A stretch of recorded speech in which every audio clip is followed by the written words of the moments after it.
¿Qué tal? Un gusto. Mi nombre es Elías González y como siempre, celebrar una oportunidad más aquí en el blog Amanecer, blog de filosofía, mística, espiritualidad, ciencias sociales, psicología y demás cosas que estamos trabajando.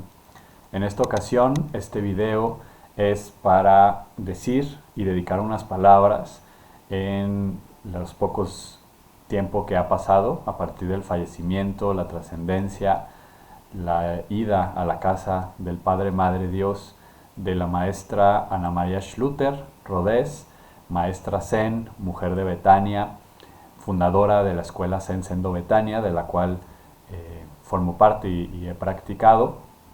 Y en esta ocasión pues es simplemente eso, ¿no? Dedicar unas palabras en homenaje. Por supuesto que la tristeza invade el corazón y se siente presente, pero también es una celebración de la vida. Espero que las personas que puedan ver este video y escuchar estas palabras, aquellas que conocieron a la maestra Ana María, pues sientan de alguna manera un cierto bálsamo también en su corazón para recordarla, recordar algo de su obra, de sus aportes. Y quienes no conocen esta figura, ¿no? Importantísima en muchos sentidos en el ámbito del diálogo cristiano-budista, el cristianismo con el Zen, también en el ámbito filosófico, en el ámbito de todo el despertar contemplativo a partir de la segunda mitad del siglo XX hasta la época, en fin, en un montón de espacios y de áreas. Ana María fue una gran pionera y aportó muchísimas cosas. En ese sentido, quien no la conoció o quien no conoce su obra y su legado, pues espero que este video les ayude o les incite un poco a conocerla. Bien, antes de empezar como tal con el video, algunas personas me han preguntado y además pues creo que hoy es un buen video para hablar rápidamente de los cuadros que tengo atrás mío. Son los cuadros del boyero, ¿no? que es una de las maneras en que la tradición del Zen expresa el camino, ¿no? El camino del Zen se expresa a través de estos 10 cuadros que yo creo pues que los explicaremos a profundidad en otra ocasión, ¿no? Pero ahora pues me parece importante mencionarlos. También es verdad que a pesar de que en algunos otros videos de pronto pues he mencionado muy periféricamente mi práctica Zen o mi pertenencia o mi, digamos, pues sí, formar parte de la escuela Zen Sendo Betania, no hablo, digamos, mucho al respecto, particularmente del Zen, en tanto que la tradición del Zen es una tradición como lo expresa bellamente el Bodhidharma, que es este personaje histórico-mítico, legendario, que de alguna manera lleva el Zen de la India a la China, de donde surge el budismo Chan y posteriormente llega a Japón y ya se expresa como budismo Zen. El Bodhidharma expresa que la tradición del Zen es una enseñanza más allá de toda doctrina que no se puede expresar ni en palabras ni en letras. Y entonces estar hablando demasiado del Zen no es lo más recomendable pues para un practicante y tampoco en general, ¿no? Porque hoy lo que tenemos no solamente en la tradición del Zen sino en otras tradiciones, pues es una sobreexplotación, es una superficialización, un abaratamiento de los distintos caminos espirituales y parece fundamental ir a la raíz, ir a la tradición, ir a lo profundo. Y que aparentemente es un desvío del tema de este video, que es Ana María, pero justamente por eso lo menciono, ¿no? Porque si algo se le puede atribuir a Ana María es su ávida importancia que le daba, ¿no? El peso tan hondo que para ella era mantener la tradición del Zen, ¿no? Mantener viva esta tradición, mantenerla de alguna manera, claro, ¿no? Y ella muy claramente, ¿no? O sea, no caía en purismos, su propio impulso del diálogo entre la mística cristiana y el Zen es un claro ejemplo de que no es una ortodoxia rajatabla, pero sí es una apuesta por mantener lo importante, lo esencial en la tradición, porque de nuevo ante el abaratamiento de todas estas tradiciones por distinta, digamos, pues explosión del mercado espiritual, hoy cada vez es más difícil encontrar personas que realmente viven esta tradición en su propia carne y no meramente con un retiro fin de semana ya están dando meditación zen y con un retiro de fin de semana ya brindan ayahuasca a las demás personas y con un retiro o un microdiplomado ya creen que no sé qué, ¿no? Y esto es fundamental y creo que de las grandes aportaciones, como lo vamos a ver a lo largo de este video, que es un video muchísimo más espontáneo que viene del corazón y no es que tenga ahí yo preparado diapositivas ni nada por el estilo. Entonces a ver a dónde nos lleva este pequeño homenaje. Les decía, uno de los grandes aportes de Ana María va a ser su gran énfasis y todo su esfuerzo que hizo por mantener viva la tradición del Zen auténtico y, digamos, además la posibilidad de ser practicado en un marco cristiano. Entonces vamos a ver un poco esto, ¿no? Y a lo largo de este video voy a ir pues mencionando, ¿no?, algunas cuestiones de la maestra Ana María, muy brevemente, repito, para que ustedes vayan directamente a conocer, pero de la misma manera, pues la inquietud es que también voy a ir sacando algunos textos, no son todos, ¿no?, de la maestra Ana María, pero de alguna manera creo que es suficiente, más que suficiente, para que se den una idea. El primero de ellos, que creo que es con el que yo recomendaría empezar, sobre todo a quienes les interesa la figura y no conocen de alguna forma también como todo su recorrido y sus aportes, es este libro, Conversaciones con Ana María Schluter, a cargo de Luis Fernando Crespo, publicado por la editorial PPC, ¿no? Es realmente uno de sus últimos libros.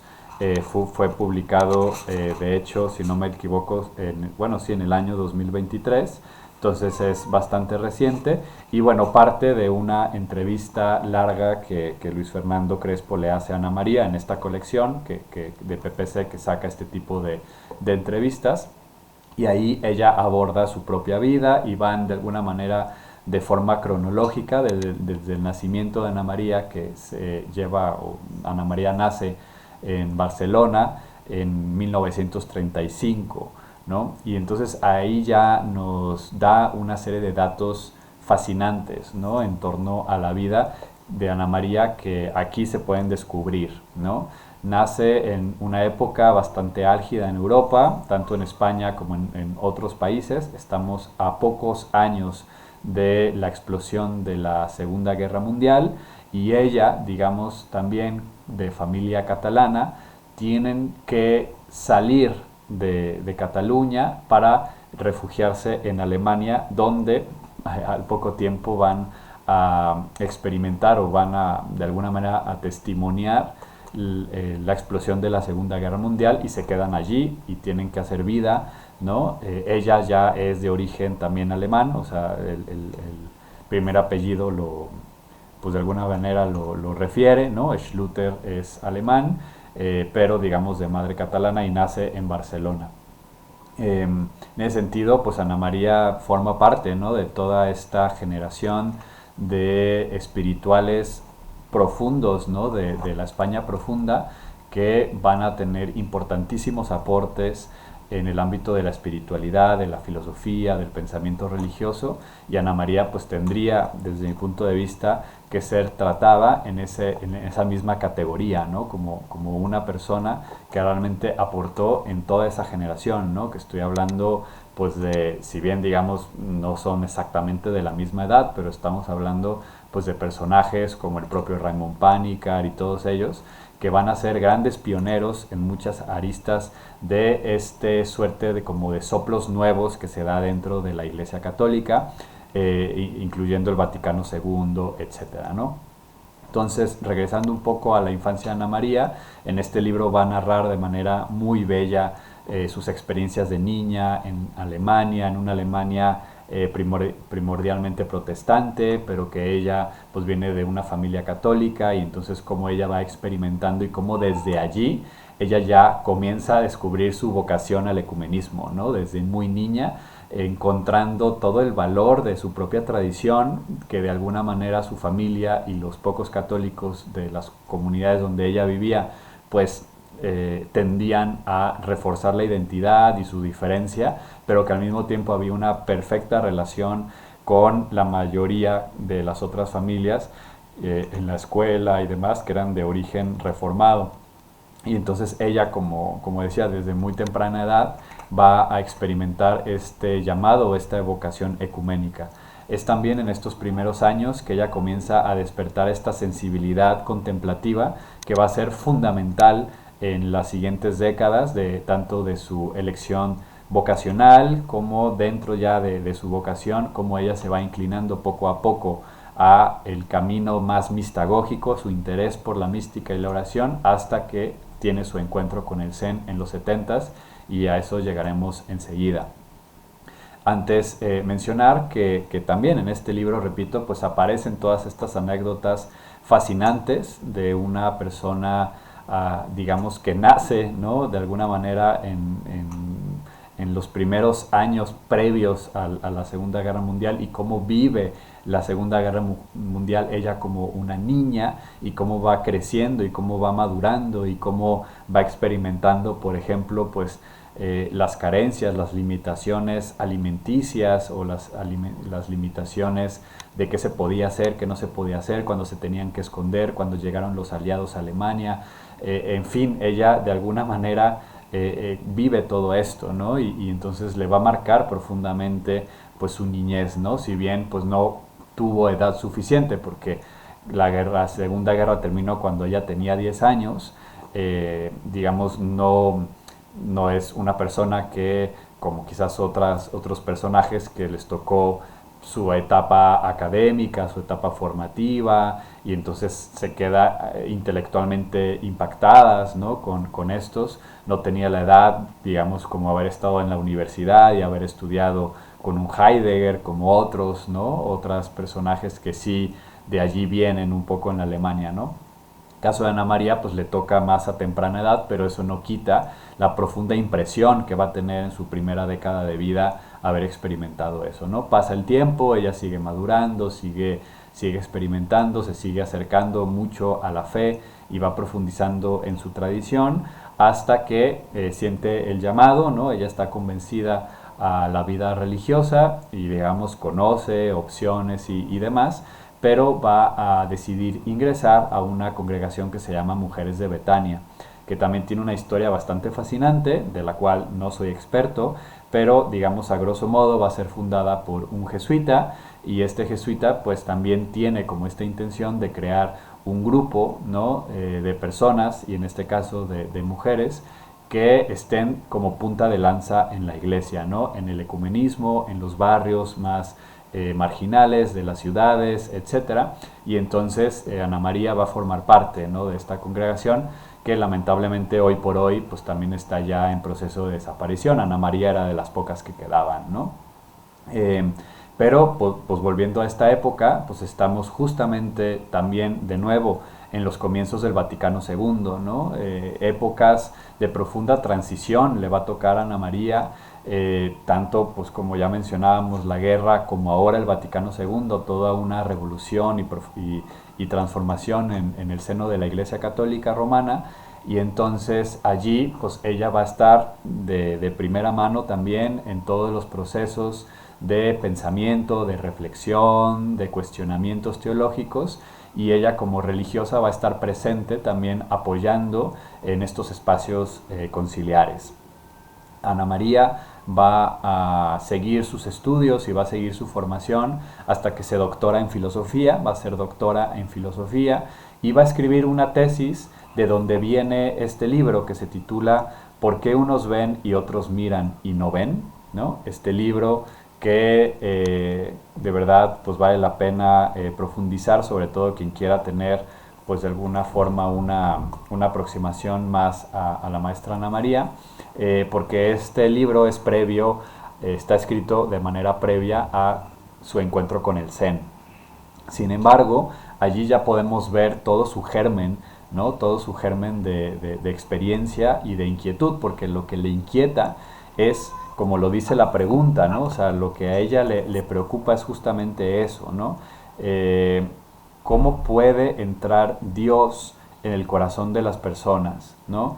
Y además es una tesis que es muy viva, porque Ana María va a formar parte, digamos, de las mujeres de Betania, cuando mucha de su vocación tiene que ser con el ecumenismo. Ella va a dedicar muchos años a ser profesora de ecumenismo en distintos institutos y universidades en España, porque bueno, me regreso un poco en la historia, las mujeres de Betania están sobre todo en los Países Bajos, ¿no? Donde ella también, después de vivir en Alemania, se va a vivir para allá, por lo tanto, pues también Ana María va a tener mucho este don de aprender muchas lenguas, ¿no? El holandés, el alemán, obviamente el catalán, el castellano, el inglés. Sin embargo, pues bueno, la mandan a ella a España por ser, digamos, originaria de Barcelona. La mandan porque ahí se requería también que hubiera mujeres de Betania, y pues ella de alguna manera era la connacional y era lo más sencillo, ¿no? Entonces la mandan a distintos barrios obreros y marginales, ¿no? Donde la iglesia tenía poca o nula presencia, donde había pues extrema pobreza también en esta España de aquella época, y ella comienza justamente a hacer un trabajo con jóvenes, ¿no? Y hace una serie de entrevistas a 13 jóvenes entre los 16 y los 19 años, perdón, para poder indagar y hacer, digamos, una exploración al alma de estos jóvenes, para explorar por qué, ¿no? Y esta es su pregunta, ¿no? Que le va a mover. O sea, ¿por qué unos ven mientras que otros miran y no ven? ¿No? O sea, porque hay personas que tienen esta experiencia de este despertar, de la búsqueda espiritual, y inician un camino y de alguna manera pues encuentran aquello que están buscando, o son encontradas por este misterio, ¿no? Y inician todo este proceso de la búsqueda. Y porque otras personas, de alguna manera viviendo lo mismo, siendo sus compañeras en la escuela, sus parejas, su misma familia, miran pero no ven, no se despierta este mismo fuego. Eso le conmovía y le implantaba una serie de cuestionamientos profundos a Ana María en estos años de formación, de estudio del doctorado, etcétera, y por allá va sus estudios, ¿no? Entonces, si vemos, aquí tenemos una serie como ya de influencias profundas, ¿no? Una va a ser pues toda la reglambre católica, toda su experiencia también ecuménica desde niña en Alemania, cómo se mete a las mujeres de Betania y tiene pues, todo este compromiso ecuménico y sociopolítico, en donde pues ella misma también de alguna forma va a ser, pues si no perseguida, sí tenía que tener bastante cuidado, ¿no? Con las cosas que hacía en esos barrios, porque claramente, ¿no? Y estamos hablando pues de épocas en donde pues en España había bastante derecha, ¿no? Entonces era complejo, ¿no? De alguna manera apostar, ¿no? Por estas comunidades más barriales, eclesiales. Bien, hay otra gran influencia, ¿no? En el pensamiento, la vida, la propuesta que nos deja el legado de Ana María Schluter, que son los cuentos, ¿no? De hecho, de algo que se le reconoce, ¿no? Y que es algo maravilloso y que es una cosa como, yo cuando digo, pues, primero la conozco como maestra Zen, ¿no? Y después me vengo enterando de otras aristas, ¿no? De su formación filosófica, que de alguna manera eso también pues me apasiona, ¿no? Y esa colegialidad entre filósofos. Sin embargo, otro de las cosas que a mí me sorprendieron, que ella lo recupera en este nivel o en estas palabras, como otra de sus grandes fuentes de sabiduría de las cuales bebe, es los cuentos, y particularmente los cuentos populares de los hermanos Grimm, ¿no? O mejor dicho, que el trabajo de los hermanos Grimm hacían al recorrer distintas poblaciones e ir recuperando estas narrativas populares que eran cuentos de la gente, ¿no? Y que el gran, digamos, aporte de los Grimm pues fue haberlos recopilado y ponerlos por escrito, pero no son de ellos, ¿no? Y bueno, nos llegan de una manera terriblemente edulcorada y ya agringada con todas las películas de Disney, ¿no? Sin embargo, pues aquí hay una profundidad, ¿no? Y la maestra Ana María tiene una serie de libros donde va narrando estos cuentos, son varios libros. Uno es La luz del alma, el tesoro escondido en los cuentos, ¿no? También de la editorial PPC, muy muy recomendable, pero tiene otros libros de cuentos, ¿no? En estos textos, Ana María lo que hace es contar la historia. Muchas de ellas las conocemos de primera mano, como Caperucita Roja o Blancanieves, La Cenicienta, y bueno, otros tantos, ¿no? Que aparecen como en la idiosincrasia. Mencioné algunos que son los popularizados por Disney, ¿no? Pero son muchísimos cuentos que recuperan los hermanos Grimm. De hecho, yo cuando he leído estos textos o he escuchado, ¿no? Como cuando incluso los contaba Ana María en algún retiro que tuve la oportunidad de compartir con ella y cómo los cuenta, pues me acordaba, ¿no? De alguna ocasión en donde lo leí cuando era niño, o mi mamá me lo leía, o alguna caricatura, no necesariamente de Disney, pero que estaba caricaturizada en la tele, y bueno, me recordaba todo eso, ¿no? Pero sin embargo, digamos, si meramente se limitara a Ana María a volver a contar los cuentos, pues no, ni siquiera valdría la pena mencionarlos aquí, sino que dentro del libro lo que hace es contar el cuento e irlo interpretando en clave, digamos, espiritual y mística desde, digamos, las tradiciones que ella sabe manejar mejor, que es la tradición del Zen y la tradición de la mística cristiana. Pero algo maravilloso, pues, es encontrar este tesoro, como se dice aquí en el subtítulo, el tesoro escondido de los cuentos, ¿no? Y un poco el argumento es eso, o sea, que la mente de las y los niños, de las infancias, puede conectarse con estos arquetipos que de alguna manera nosotros como adultos tenemos que echarle rollo para encontrar simbolismos y explicarlos por medio de la razón. Pero hay un nivel de la conciencia que capta el símbolo, sin necesidad de traerlo, digamos, al nivel consciente, racional, ¿no?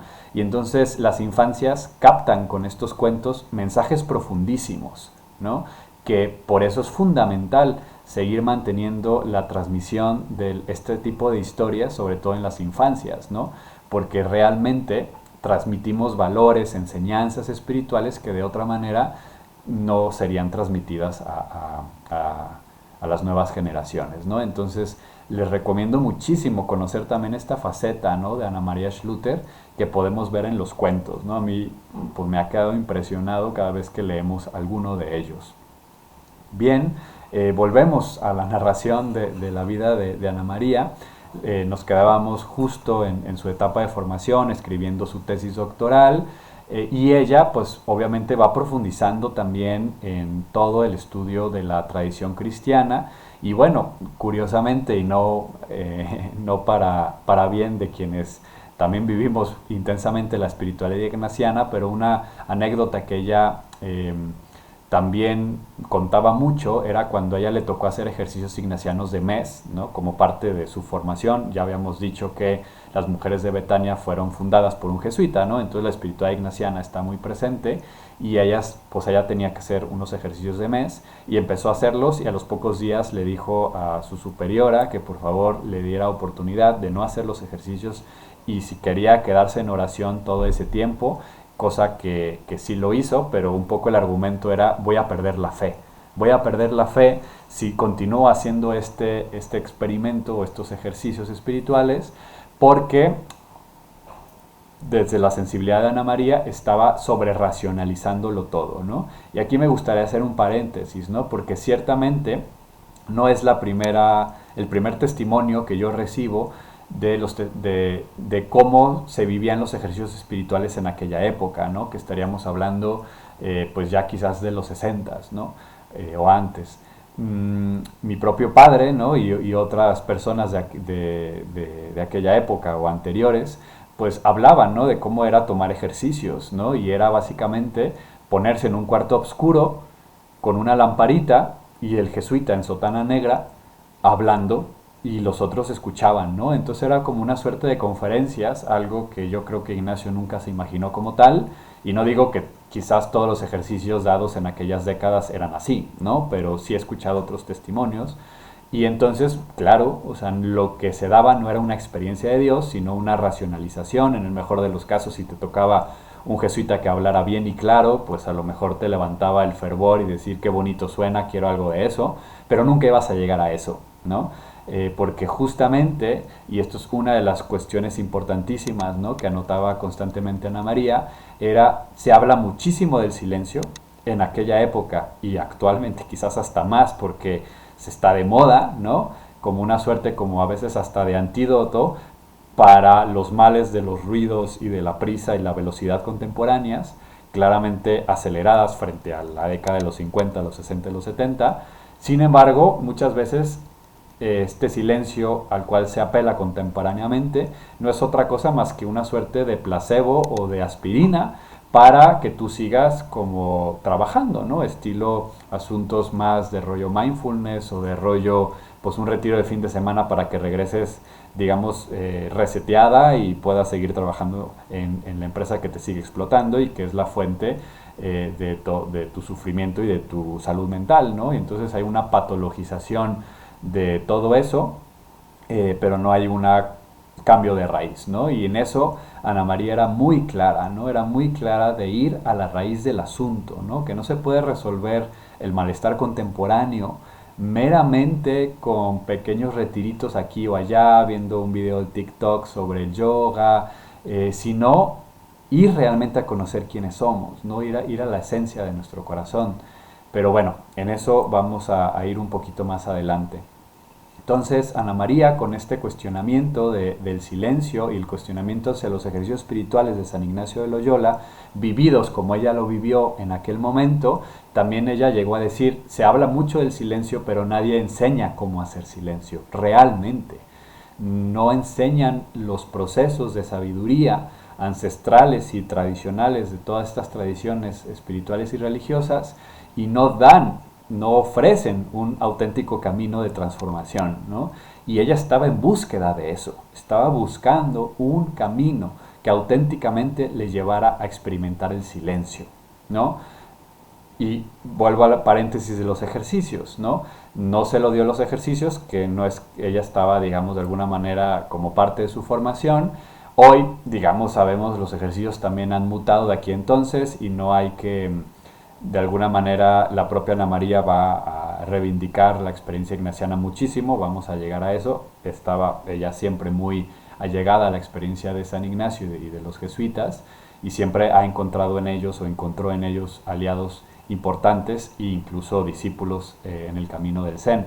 Pero en la etapa de su formación, pues no le tocó una buena suerte, una buena experiencia.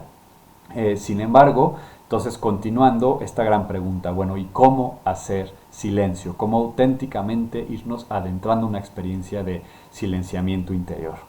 Pues bien, aquí es cuando surge nada más y nada menos que el encuentro con un jesuita que va a ser Enomilla La Sal. De él valdría la pena dedicar un video en sí mismo, ¿no? Que no tengo la oportunidad ahorita de profundizar, pero a grosso modo digamos que va a ser un jesuita alemán, más grande, ¿no?, mayor que Ana María, que lo van a destinar a Japón en tiempos de Pedro Arrupe, este gran jesuita también que después fue, cuando Pedro Arrupe me refiero era el provincial, ¿no?, de Japón y después Pedro Arrupe va a ser general de toda la Compañía de Jesús a nivel mundial, pero en ese momento va a ser compañero de Arrupe en Japón. Enomilla La Sal, un gran estudioso de la mística cristiana, un gran erudito, ¿no?, del estudio de la mística cristiana y por lo tanto también con una gran sed de experiencia de Dios, va a empezar a estudiar el Zen, pero más con una intención de conocer más la cultura japonesa, ¿no?, que sobre todo en aquellos años también estaba muy impregnada, ¿no? Para conocer el mundo y la idiosincrasia japonesa había que conocer algo del Zen, ¿no? Entonces él se metió a estudiar eso, pero lo cautivó, ¿no?, como un hombre de profunda búsqueda espiritual y entonces decidió continuar practicando Zen, ¿no? Y de allí, pues una de las grandes frases, ¿no? Él, un hombre ya entrado, digamos, en la segunda mitad de su vida, doctor, ¿no?, en teología y cosas por el estilo, filósofo, escritor, un gran pensador, le preguntó, ¿no?, a algunos de sus maestros japoneses de Zen si él iba a ser capaz de iluminarse, ¿no?, siendo pues de esta manera occidental, etcétera, etcétera, racional, y la respuesta de su maestro Zen fue contundente, ¿no? Si tienes un cuerpo, es posible, ¿no? Y bueno, pues Enomilla La Sal no solamente llegó a profundizar muchísimo su práctica del Zen, sino que llegó a ser nombrado maestro Zen. Y esto es importante porque hay que subrayar sin dejar de ser sacerdote jesuita. Aquí es donde entra también cuestión de dónde viene toda esta tradición de Sendo Betania, fundada por la maestra Ana María. Y aquí voy a aprovechar para pues hacer también otro paréntesis para mencionar este libro, ¿no? Que se titula Sendo Betania, donde convergen Zen y fe cristiana, ¿no? De la editorial Desclés de Brouwer. Se los recomiendo mucho. Si ven, es un libro bastante corto y que aquí cuenta pues la historia hasta el momento que escribe el libro sobre Sendo Betania, que es la escuela que ella funda y que a continuación vamos a trabajar, a decir alguna poca palabra también al respecto. Bien, entonces, ¿qué sucede, no? Con Enomiya Lasal, él, digamos, tiene suerte y cae con una escuela de Zen japonés, que es una escuela Soto, pero que en el Zen hay dos grandes escuelas, ¿no? La Soto y la Rinzai, que son las que han sobrevivido de alguna manera, tienen sus diferencias que tampoco vamos a profundizar aquí. Lo que la escuela donde llegó Enomiya Lasal ya de antemano era una escuela muy abierta, ¿no? Porque era una escuela de una de estas líneas que va a también a dialogar con la otra y de alguna manera, digamos, toma como varias de las cuestiones como importantes que encuentra en ambas tradiciones. Entonces ya era una escuela, por decirlo así, ecuménica o dialogal dentro del propio Zen, ¿no? Dentro del propio budismo Zen. Entonces, también en esta misma escuela se llegó a la apertura, ¿no? Con varios maestros, pero particularmente con un maestro que se llamó Yamada Kun Roshi, que este va a ser fundamental en la vida de Ana María y que va a ser maestro también de Enomiya Lasal. Yamada Kun Roshi va a recibir a Enomiya Lasal como discípulo porque esta escuela de donde él era maestro ya había, digamos, tomado la decisión de aceptar discipulado que no fuera budista, ¿no? Y es que, ¿qué sucede, no? Para tú practicar Zen de manera, digamos, auténtica y tradicional, sobre todo en aquella época en Japón, tú tenías que hacer una ceremonia que se llama Yukai, ¿no? Y el Yukai es pues básicamente se toman los preceptos budistas, que es como una manera, digamos, ceremonial de hacerte oficialmente budista, ¿no? En aquel momento, pues muchos religiosos y religiosas católicos y cristianos y otros, digamos, también de tradición judía, musulmana, etcétera, pues querían practicar Zen, pero no querían, digamos, hacerse budistas en el sentido oficial de la palabra, porque cada vez era más claro, y esta escuela lo asumió como tal, que se podía realizar una práctica del Zen sin necesidad de hacerte budista si tú ya tenías un camino ético, ¿no? Y entonces, claro, esto es una de las grandes cuestiones que se pueden discutir y debatir, y sin lugar a dudas esta escuela, así como Enomiya y Ana María, pues también, ¿no? Fueron de alguna forma pues debatidos tanto por católicos y cristianos de todas las denominaciones como por también escuelas budistas, ¿no? Y eso quizás es para otra ocasión.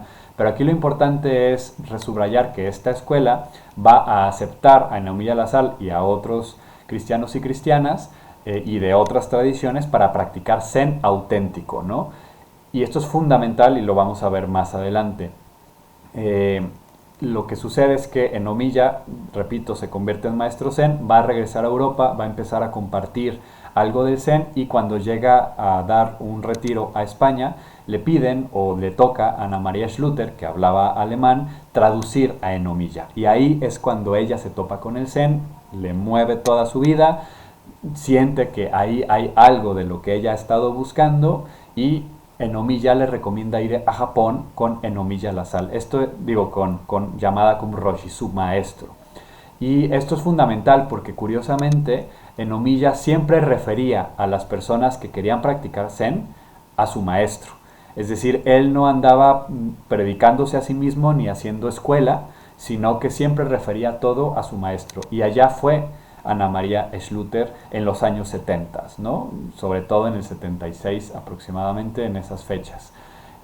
Van a ser una generación importantísima que Enomiya Lasal les va a abrir ese camino, porque no es solo Ana María va a tener una serie de colegas que van a ser muy de alguna manera reconocidos, ¿no? Porque son quienes ya más abiertamente van a hacer este puente entre Oriente y Occidente a través del Zen. Personajes como Amasami, el jesuita indio, que además de ser jesuita, además de ser maestro Zen y que sigue vivo, va a ser pues un gran conocedor también de toda la religiosidad hindú, ¿no? Y entonces en ese sentido es fascinante. Fernando Urbina, otro gran autor y maestro Zen que también va a aportar muchísimo. De hecho, una de las grandes aportaciones de Ana María es también hacer una amplia reflexión en torno a cuáles son los distintos modos en que se puede practicar el Zen siendo uno cristiano o cristiana, ¿no? Y aquí está, por ejemplo, la recomendación de este libro, Recepción del Zen en Occidente entre cristianos, ¿no? Esta es una compilación un poquito más choncha, ¿no? O sea, este sí implica un poco más de tiempo, pero es una compilación de distintos artículos, ¿no? De Ana María Schluter, en los que se encuentran muchas reflexiones entre el encuentro del Zen y Occidente, ¿no?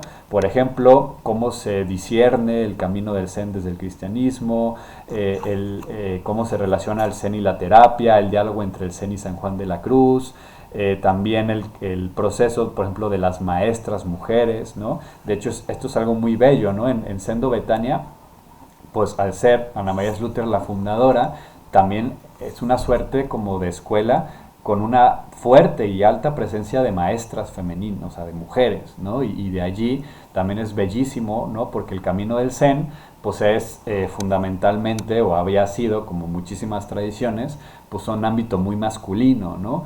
Los grandes maestros y los que se les conoce, ¿no? También con este nombre de patriarcas, pues obviamente han sido hombres. Ha habido matriarcas también, y hay que reconocerlo, pero la mayoría, ¿no? Y en este sentido, una de las grandes aportaciones de Ana María es la divulgación, ¿no? de muchísima, digamos, cuestión de la tradición del Zen. O sea, ella estaba realmente preocupada, ¿no? Y entonces vamos a regresar a ese tema, ¿no? Pero ahora quisiera retornar un poquito a la historia, en donde Ana María, pues efectivamente va a Japón, empieza a practicar y entonces, pues tiene estancias largas, digamos, se mete realmente, toma eso como su asunto más importante, hasta que ya en los 80s va a ser nombrada por Yamada Kumroshi maestra Zen. Va a regresar a España, va a pasar un tiempo también, digamos, compartiendo un poco aquí o allá, y ya tiene ella de alguna manera como el deseo, el fuego interno de tener un espacio un poco más pues entregado exclusivamente a la práctica del Zen y donde se pueda realmente compartir esta enseñanza, que el nombre sería un Zendo, ¿no? Un espacio para practicar Zen. Y aquí en Omiya Lasal le da, Yamada Kumroshi, su maestro japonés, le va a dar una recomendación, que es una frase que a mí me encanta, que me conmueve y que además ha sido, desde que la escuché, casi como un mantra que tengo yo, como para también llegar a como pedir mayor humildad y realmente darme cuenta de la importancia de esta frase, que es: cuando haya contenido va a aparecer el contenedor. Es decir, no te andes preocupando tanto por construir tu sendo, enfócate en que realmente tú tengas contenido, o sea, que realmente tú vives el Zen, vives la práctica, vives el Dharma, ¿no? Y si lo vives, va a aparecer lo que tenga que aparecer. El fruto cuando está maduro cae, ¿no? Y eso es simplemente la ley de la vida. Entonces no quieras acelerar nada, y simplemente cuando haya contenido va a aparecer el contenedor. Eso lo vemos en otros personajes. Voy a hacer un desvío, pero para referirme, por ejemplo, a Lanza del Basto, ¿no? Que justamente se va, que ya Lanza es un conocido de este canal. Si no lo conocen, busquen Lanza del Basto en Blog Amanecer y van a encontrar algunas cosas. Lanza, el discípulo católico de Gandhi, va con Gandhi, queda unos meses, siente que su llamado es ir a predicar la no violencia a Europa. ¿Y qué pasa? Gandhi le dice algo parecido, ¿no? O sea, no te aceleres, quédate aquí un poquito más y cuando sea el momento, pues vas a poder ir a predicar la no violencia a Europa. Lanza no le va a hacer caso y se va a ir, y tiene que pasar casi una década de que regresa, matan a Gandhi, y es cuando ya gente que está buscando una alternativa se acercan a él y le preguntan, pues bueno, ¿tú qué aprendiste con Gandhi, no? pero hasta que está listo, digamos, tanto el maestro como el discípulo, es que va a aparecer esa relación, ¿no? Y cuando Ana María estuvo lista, hubo contenido, apareció el contenedor y logran piedra por piedra, es impresionante y por eso les recomiendo muchísimo, ¿no? El libro que les mencionaba sobre Sendo Betania, porque realmente la historia detrás, ¿no?, de Sendo Betania en Brihuega, España, es pues admirable, ¿no? Es empezar pues hasta que encontraron el terreno, juntaron los fondos, picaron piedra, hacían zen en invernaderos, congelándose en invierno, muriéndose de calor en verano, hasta que muchos años después, poco a poco, a través de donaciones, de trabajo voluntario, de toda una serie de asuntos, pudieron ir construyendo lo que hoy es Sendo Betania allá. Bien, pasó eso, comenzó, ¿no? Y aquí Ana María ya estamos hablando pues de una mujer ya que va en sus 50, pasan los 60 y comienza a salir de España, ¿no? Por invitación de algunas personas, algunos sacerdotes, religiosas que comienzan a ir a España a practicar el Zen, a conocer la experiencia y y le invitan, en este caso por ejemplo a México, ¿no? Va a estar sobre todo el piecito, obviamente Sendo Betania tiene la gran como profundidad en España, pero México va a ser como el segundo lugar donde está más presente. Va a estar presente esta escuela también en Argentina, hay algunos practicantes en otros países, hay una maestra también en Austria, pero bueno, aquí lo básico que decir es que también llega a México, ¿no? Y de alguna manera es como yo pues capto esto y conozco y comienzo también a esta práctica y puedo estar aquí haciendo este video sobre Ana María, pues gracias a que ella hace más de 3 décadas pues viene a México, ¿no? Va a continuar básicamente sus últimos, o sea, desde que funda Sendo Betania en los 80s, ¿no? A finales de los 80s, hasta que fallece el pasado 30 de octubre del 2025, va a vivir en Brihuega, siendo la maestra base de la escuela, construyendo desde los edificios físicos hasta construyendo pues todo lo que implica una escuela Zen auténtico, ¿no? Los estatutos, cómo se van a organizar, cómo funciona, ¿no? Qué pasa con esto, con aquello, ¿no? Y es fundamental.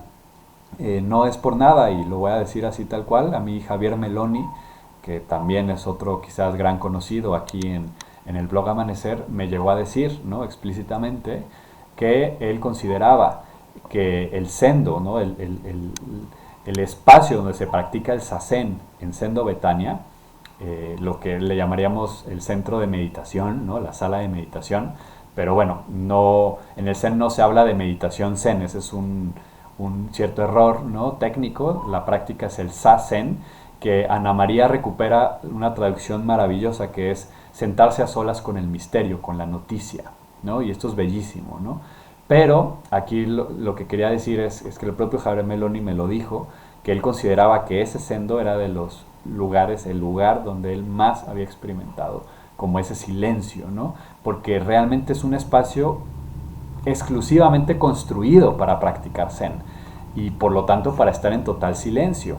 No es como en otros lugares pues que tenemos que pues eso, usar una sala que originalmente pues es un auditorio, mover las sillas, es decir, no está pensado. La mayoría de los que practicamos este tipo de prácticas y sobre todo por ejemplo en América Latina pues no contamos con infraestructuras, ¿no?, como a lo mejor en Estados Unidos o en Europa o en Oriente, ¿no? Aquí pues nos la valemos y como podemos, ¿no?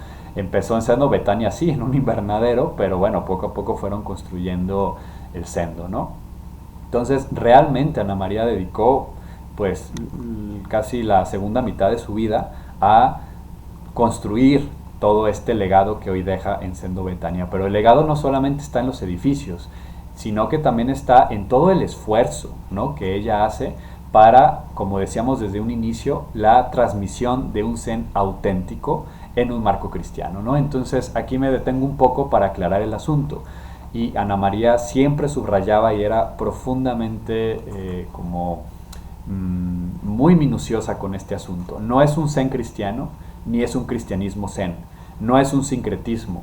Ella es una persona totalmente, digamos, que sigue su fe, su tradición cristiana, y en la medida en que fue profundizando en ella a través también del Zen, se hacía cada vez más conocedora de la mística cristiana, de Santa Teresa de Jesús. Juan de la Cruz era una gran conocedora de la tradición carmelitana. De hecho, muchísimo, digamos, de su legado está, por ejemplo, también en un texto que se llama Zen y Mística Sanjuanista, una aproximación a la mística en las religiones orientales comparada con la mística cristiana occidental. Un cuadernillo, tiene una también sobre Santa Teresa de Jesús, relacionándolo con Eno, el sexto patriarca del Zen en China, que va a ser fundamental también en todo esto.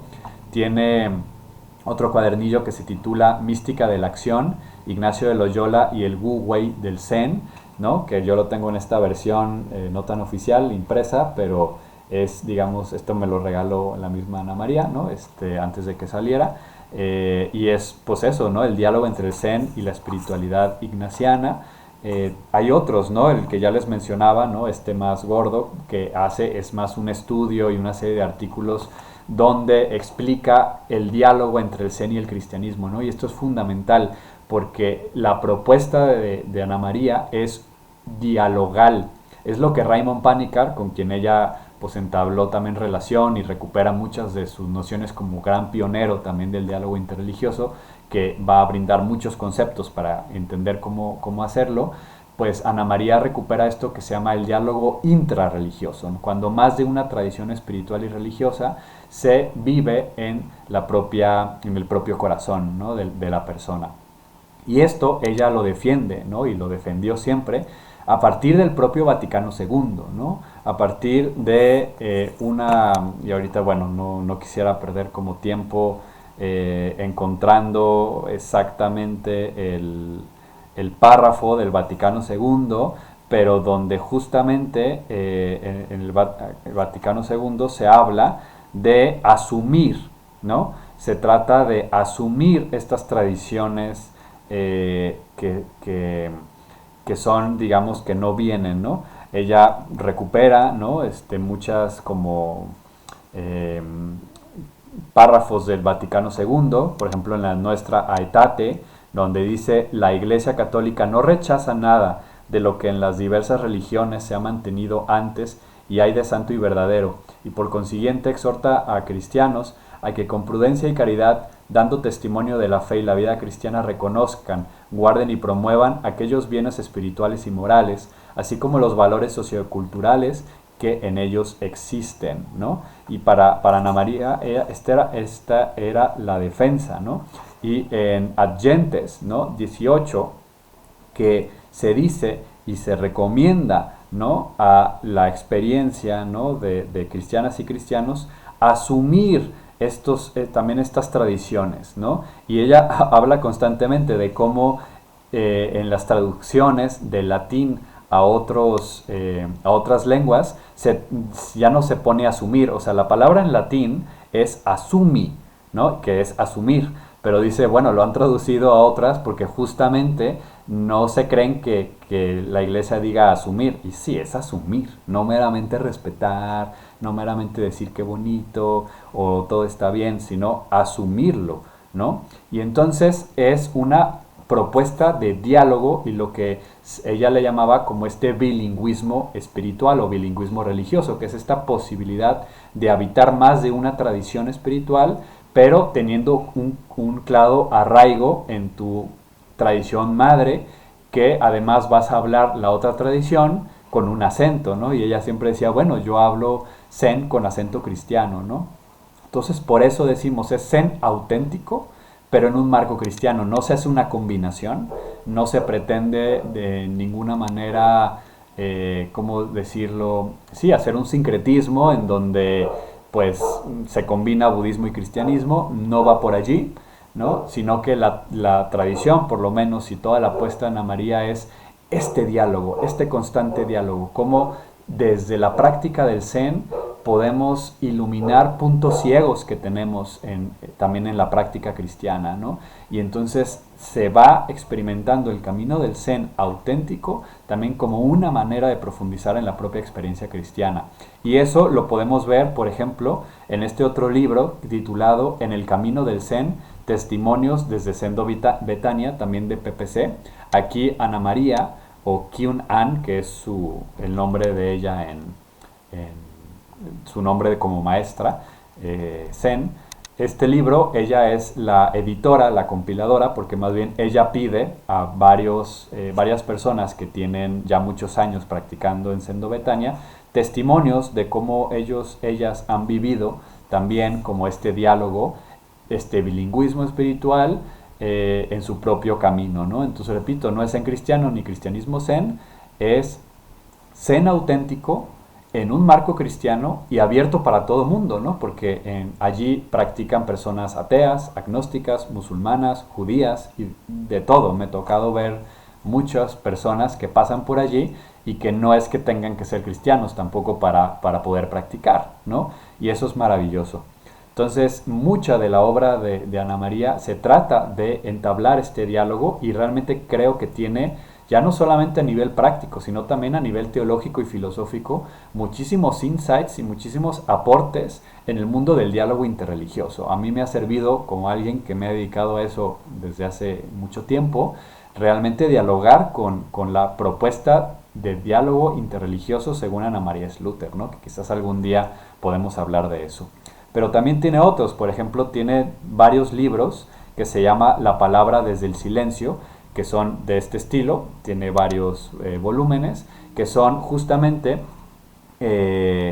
comentarios a pasajes bíblicos, ¿no? Muchos de ellos son evangelios, pero también del Antiguo Testamento, en donde aparece el texto bíblico y después un comentario, una reflexión de la maestra Ana María, y que de alguna manera pues da luz desde la experiencia de la contemplación, del Zen, etcétera, ¿no? Entonces también es fundamental. Pero también creo yo que la maestra Ana María ha sido fundamental para la transmisión del Zen, incluso, digamos, fuera de marco cristiano, porque sus aportes en la tradición, digamos, de dar como luz a quienes les interesa el Zen en lengua hispana han sido muchísimos. Por ejemplo, 2 tomos sobre biografías de maestros Zen, ¿no? Primer tomo, segundo tomo, ¿no? Y aquí tenemos, digamos, un material bellísimo, ¿no? Que me encantaría poderles, digamos, o sea, son libros que luego pues tienen como estos mapas, ¿no? Que ustedes pueden ver aquí un poquito, ¿no? Y son mapas que se empiezan a ver, y luego esto que están aquí en mis manos, pues son toda la línea de maestros, de maestras. O sea, es maravilloso, ¿no? Conocer, pues desde el Buda Shakyamuni, cómo fue pasando por cada uno de los personajes, pasando, por ejemplo, por Ananda, pasando por Nagarjuna, pasando por Sosandeishi, o sea, pasando por todos estos grandes maestros del Zen, el propio Eno, el propio Dogen, ¿no? Muchísimo al respecto. También ella ha participado en cuestiones un poco más eruditas, ¿no? Como, por ejemplo, en la traducción y elaboración de este texto, Los 5 rasgos del maestro Zen Tozan, ¿no? Editado por Herder, ¿no? Nada más y nada menos que pues sí, un texto bastante hondo, ¿no? Digo, una editorial bastante importante, ¿no? Y aquí, como dice, edición española a cargo de Ana María Slüter, ¿no? Y pues ya estamos hablando pues que ella realmente, ¿no? Era una gran estudiosa, ¿no? Del Zen y una gran promotora. Pero también no solo como a este nivel que de alguna manera pues es de un orden más, pues sí, como para conocer más lo histórico o ciertas obras, sino que tenemos una serie de textos, ¿no? Que son 3, que van a ser profundamente mistagógicos, por utilizar esa palabra, ¿no? El primero es Guía del Caminante, ¿no? Que es un texto que se abordan los 10 preceptos y las 10 prohibiciones, ¿no? En el camino del Zen, y va a tener otros 2 que se llaman El verdadero vacío, la maravilla de las cosas, que son comentarios de la maestra Ana María a 3 poemas chinos clásicos del Zen, que son fundamentales, el Shinjin Mei, Sandokai y Hokyo Samai, ¿no? Seguramente estoy pronunciándolo muy mal, una disculpa, pero bueno, son como poemas clásicos, así como canónicos del Zen, y que ahí se ven completos con una traducción seria, profunda, que ella investigó intensamente. Decíamos que tenía una sólida formación académica y entonces era muy crítica con las fuentes también. Y pues ahí están las traducciones y al mismo tiempo comentarios de los versos, ¿no? de estos. Y algo similar tenemos con este último libro, Atrévete con el dragón vivo, el arte del Zazen. También aquí tenemos comentarios a fragmentos de algunas de las obras más importantes de grandes maestros Zen, y sobre todo obras que son como que presentan el Zen, la práctica del Zen, y que son como fundamentales, ¿no? Si estos eran los primeros del libro anterior, es más poesía.